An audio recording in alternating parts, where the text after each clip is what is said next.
Good morning সবাইকে। সকাল সকাল রেডি হয়ে গেছি, বেরোনো তো আমরা সকাল 5টা থেকে কথা হয়েছিল, মানে কালকে ঠিক হচ্ছে সকাল 5টায় বেরোবো, 6টা, হ্যাঁ ফাইনালি ঠিক হচ্ছে 9টার সময় রেডি হয়ে যাবো। তো 10টার সময় পান্ডা চলে আসবে। তো নিচে দাঁড়িয়ে আছে যে আমি শাড়ি পরেছি, আর আমি যে কার্তিক পুজোর শাড়িটা পরেছি মা পরেছি। আর আমি এই শাড়িটাও মনে হয় একবার পরেছিলাম, বিয়ের পর প্রথমবার এই শাড়িটা পরেছিলাম, মানে কোনো অনুষ্ঠানে গিয়ে কালী পুজো ছিল তখন আমি এটা পরেছিলাম। তো তার জন্য ফাইনালি ঝুমু কোথায় গেল, ঝুমু পরেছে চুড়িদার। তো এখন ফার্স্টেই যাব মন্দিরে, তারপর বিকেলের কি প্ল্যান এসে ঠিক করব। এখানে একটা ক্যাফে আছে, কি জানো ক্যাফেটার নাম ঝুমু? কুকি অ্যান্ড কি এটা ক্যাফে অ্যান্ড কুকি বলে একটা আছে, ওখানটা যাওয়ার ইচ্ছা আছে। তো এখন লাইন টাইন নিয়ে কিছু বলতে পারছি না, কারণ অনেক বছর আগে যখন এসেছিলাম তখন লাইনের কোনো সিস্টেম ছিল না, পান্ডা ধরে যেতাম। এখন কি ব্যাপার আছে এখন কিছু বলতে, লাইন দিতে হবে কি না, পান্ডা ধরলে লাইন দিতে হবে না, গড নোজ। এখন আমরা চলে এসেছি পুরী মন্দিরের সামনে, ওই জগন্নাথ মন্দির, ব্যাক ক্যামেরা অন করে দেখাচ্ছি। আর এখন আমরা যাবো পুজো দিতে ভিতরে, মোটামুটি 2.5 ঘন্টার ব্যাপার আছে। তো পুজো দিয়ে আসি আগে। আর ওয়েদারটা খুব সুন্দর এখন, মানে মনে হয় আজকে বৃষ্টি পড়বে, যাই না আবার না পড়লেই খুব ভালো হয়, রোদ উঠুক, বৃষ্টি পড়তে হবে না।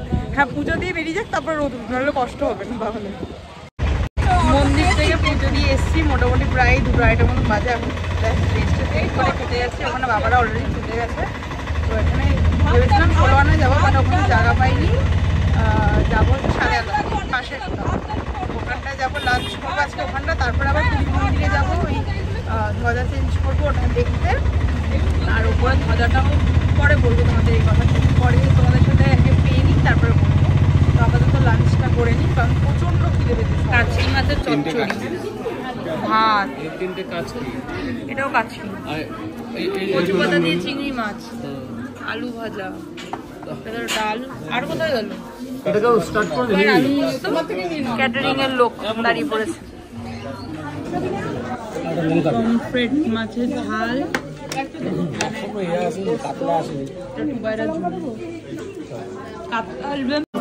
চিংড়ি মাছ, কাতলা মাছের পিসগুলো অনেক বড়। লাঞ্চ করে বাড়িতে এসে একটু রেস্ট নিয়েছিলাম। আর সত্যি বলছি বাবাকে বলেছিলাম ষোলোয়ালা বাঙালির কথা, কিন্তু সাদে আলাদার খাবার অনেক বেটার। যাই না ওটার কেমন, বাট আমার মনে নেই ঠিকঠাক, বাট এই খাবার দাবার খুব ভালো ছিল। চিংড়ি মাছ, ডাল, আলু ভাজা, আলু কচু চিংড়ি, চিংড়ি মাছ দিয়ে কচু পাতা আর কাচকি মাছ, এগুলো খুব ভালো ছিল। আমরা কালকে ওখান থেকেই খাবো, তাই তো। আর এখন আমরা যাচ্ছি মন্দিরে, কী করতে যাচ্ছি, মানে পতাকা ওরা ওঠায় ইয়ে করে, তো আমরা টাইম টিকে চলেছিলাম, তো ওটাই দেখতে এখন মন্দিরে যাচ্ছি, অটোতে বসে আছি। তো চলো তোমাদেরকেও দেখ। ফাইনালি আমরা যার জন্য গেছিলাম মন্দিরে, তার মধ্যে দুটো জিনিসের মধ্যে একটা ইনকমপ্লিট রয়ে গেল, সেটা হলো ওই ধ্বজা মানে লাগানো আর চেঞ্জ করা দেখতে। আর একটা যেটা কমপ্লিট হয়ে গেল সেটা হচ্ছে মনে হচ্ছে যে ছোট, এটা হলো মন্দিরের সব থেকে ওপরের ফ্ল্যাগটা, হ্যাঁ সেটা, এটা হচ্ছে 15 হাত, সেটাই মাপছে টুবাই যে 15 হাত নাকি, মানে দেখছে আর কি 15 হাত নাকি। ঠিক আছে, কারণ আমাদের নর্মাল শাড়ি পরি আমরা 12 হাত, তো তার থেকে আরো 3 হাত বেশি। এটা ছিল মন্দিরের সব থেকে ওপরেরটা। একটা সেকেন্ড স্ট্যাম্প দেওয়া, মানে এটা আজকেই চেঞ্জ করা হচ্ছে সকালে, ঠিক আছে না, স্ট্যাম্প দেওয়া থাকে, এই তো আরেকটা স্ট্যাম্প, হ্যাঁ এই যে স্ট্যাম্প করা, এটা হচ্ছে অরিজিনাল। তারপর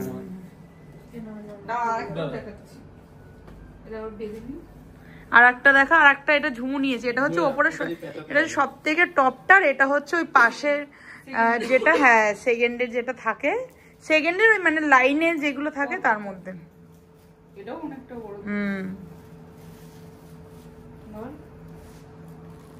এই যে এটা অরিজিনাল, হ্যাঁ এই যে টুবাই এটা নিয়ে ইয়ে করেছে, এটা অরিজিনাল, কারণ এখানে নোংরা লেগে আছে। ঝুমুও খুঁজছে আছে নাকি, এন্ড ফাইনালি এইটা হচ্ছে ঝুমু, এটা মনে হয় 5 হাত না 7 হাত, হ্যাঁ এইটার জন্যই মেন যাওয়া হয়েছিল মন্দিরে আর কি। ওটাও মানে ওটা দেখারও ইচ্ছে ছিল, বাট ওটা না আজকে 4:30 থেকে 5টার মধ্যে হয়ে গেছে। তো আমাকে ভুল না, ও অ্যাকচুয়ালি ঠিকঠাক মানে বললো যে আমার মানে মিস্টেক হয়ে গেছে বা আজকে হয়তো দেরি করে হয়েছে, কারণ অন্য সময় 5টা 5:30টার মধ্যে এরকম টাঙায় আর কি। তো যাই হোক ওটা দেখতে পাইনি, বাট বললো ইচ্ছা হলে কালকে যদি তোমাদের দেখতে ইচ্ছা করে বলে দেবো, আমি টাইমিং তোমাদের অ্যাকিউরেট টাইমিং বলে দেবো। বাট হ্যাঁ, আমার অনেক দিন ধরে ইচ্ছা ছিল ওই সব থেকে উপরের টপে যে পতাকাটা ওড়ে ওটা নেওয়ার। তো ওটা ফুলফিল হয়েছে, ওটা পেয়ে গেছি, এটা তো সব থেকে বেশি খুশি। আর কালকেও যাব মন্দিরে, কারণ ও যে বান্ডাটাকে ঠিক করেছিলাম, ঠিক আছে, তো উনি বললো যে একদম কাছ থেকে মানে সব থেকে ক্লোজ থেকে জগন্নাথের দর্শন করাবে ঠাকুরের। তো হ্যাঁ, ভিড়ে গুদাগতিতে করেছি, বাট কাছ থেকে জগন্নাথের দর্শন করবো এটাই। তো এখানে এসে কিছুক্ষণ রেস্ট নিচ্ছিলাম। আমরা গেছি 5টা 10-এ পৌঁছেছি, 7টা 20-তে ওখান থেকে বেরিয়েছি। মানে ওর সাথে গল্প করছিলাম, ওখানটা বসে বসে অনেক কিছু জানলাম, ঠিক আছে। তখন ওনার দাদুর সাথেও কথাবার্তা বলছিলাম দুপুরবেলায়, আর মানে সব কিছু বলছিল। আর এখন ওর থেকে অনেক ইনফরমেশন জানলাম, শুনতে খুব ভালোও লাগে সব কিছুর ব্যাপারে, এটা ওটা সেটা রথের ব্যাপারে সব কিছুর ব্যাপারে জানলাম। তো যাই হোক, আপাতত এখন বিচের ওখানটায় ঘুরবো, ওখানে খাওয়া দাওয়া করবো। তো চলো দেখাই তোমাদের ওখানে কি খাওয়া দাওয়া করি আর কি করি। আমাদের প্রথম খাওয়া কি থেকে শুরু হলো ঝুমু, যেটা আমরা সবার শেষে খাওয়া হয়েছিলাম সেটা আমরা সবার ফার্স্ট খাচ্ছি। আর টুবাই এখন সেকেন্ড স্টপেজ দিয়েছে ঝালমুড়ির দোকানে। এখান থেকে এখন কি খায়, মাছ ভাজা খাবে, মাছ ভাজা।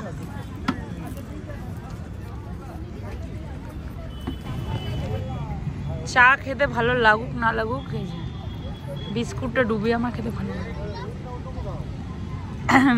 সেকেন্ড আইটেম চলে এসছে ডিম টোস্ট। আর কোথায় গেল, আর ঝুমু এখানে ধরছে কাঁকড়া। ওই যে একটা কাঁকড়া মানে ওর বাড়িটা খুঁজে পাচ্ছে না, জানিস তো।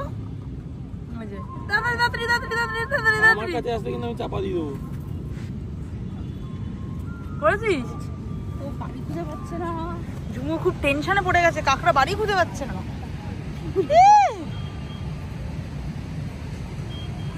তুই কুল্লির কেন? ফাইনালি ঝুমু ধরে ফেলেছে। এমা কাঁকড়াকে ঢুকিয়ে দিয়েছে ভিতরে, ও অনেক দূর থেকে এসেছিল। নেক্সট চলে এসছে আন্ডা ম্যাগি, ভেজ ম্যাগি। পাহাড়েও ম্যাগি খাবো, সমুদ্রেতেও ম্যাগি খাবো, ম্যাগি ইজ লাভ। এনে হ্যাঁ, মদন্য মোহন্য, ক্ষীরমোহনটা আমি খাবো। খাস রে ভাই, ঝুমুর টেস্ট করে। হ্যাঁ তুই পাবি তো, এটা স্বাভাবিক ব্যাপার। তুই কি করছিস এটা? ঝুমু পিঁপড়ে খাচ্ছিস কেন তাহলে? আগের দিনটা খেয়েছিলি ভালো না? আজকে প্রচণ্ড টায়ার্ড হয়ে গেছি, স্পেশালি এত হেঁটে হেঁটে। মানে দুবার তো মন্দির গেলাম, 200-250 কিলোমিটার ওখানে হাঁটলাম, তারপরে এসে আবার বিচের এখানে এতটা হাঁটা, তারপর আবার বেরিয়েছিলাম রাত্রিবেলা একটু। টুবাই বলছিল একটু ডিনারের জন্য কিছু নিয়ে আসার জন্য, তারপরে কোনো দোকানই খোলা নেই, বিকজ 11টা বেজে গেছে, সবে মোটামুটি 11টার মধ্যে বন্ধ হয়ে যায়। তারপরে টুবাই বললো আমার এতটাও খিদে পাচ্ছে না, মানে হলে আর কি হতো, নাহলে হতো না। যাই হোক, ওটার জন্য এতটা হাঁটলাম। আর এখানে এত এক্সপেন্সিভ টোটো ভাড়া আমার মনে হয়, ঠিক আছে, মানে একটা রেট থাকে ফিক্স, যে এখান থেকে মানে 10 টাকা 20 টাকা কি মন্দিরের জন্য এত টাকা। এখানে মন্দিরের জন্য 150 টাকা ভাড়া নেয়, প্লাস এখান থেকে স্বর্গদ্বার অত অব্দিও 100 টাকা ভাড়া নেয়। মানে তারও আগে নেমেছি আমরা দুপুরবেলায়, তখন বললাম সেটার জন্য 100 টাকা ভাড়া দেয়। এদিকে এখান থেকে মন্দির কতটা দূর, ওটার জন্য 150 টাকা ভাড়া। আর আবার এখানে অটো দাঁড়িয়ে থাকবে, অটোতে উঠতে হবে, অটো স্ট্যান্ড নাকি, টোটো থাকলে টোটোকে উঠতে পারবে না, যদি বাই চান্স অটো না থাকে তাহলে টোটোতে উঠতে পারবো, নাহলে যাই হোক এরকম ওদের অনেক লবি টবি আছে। তো এত হেঁটে হেঁটে মানে এখন না রীতি পরিমাণে পাটা ব্যথা করছে। রাত্রিবেলা যখন বেরিয়েছিলাম না, মনে হচ্ছে আর কখন হোটেল এরকম মনে হচ্ছে। যাই হোক, ব্লগটা আজকে এখানে এন্ড করলাম। ভালো লেগে থাকলে একটা লাইক করে দিও, শেয়ার করে দিও, and also subscribe to my channel. To এখন প্রচণ্ড ডিস্টার্ব করছে আমাকে। যাই হোক, আবার দেখা হবে নতুন একটা ব্লগের সাথে। Till then, tata.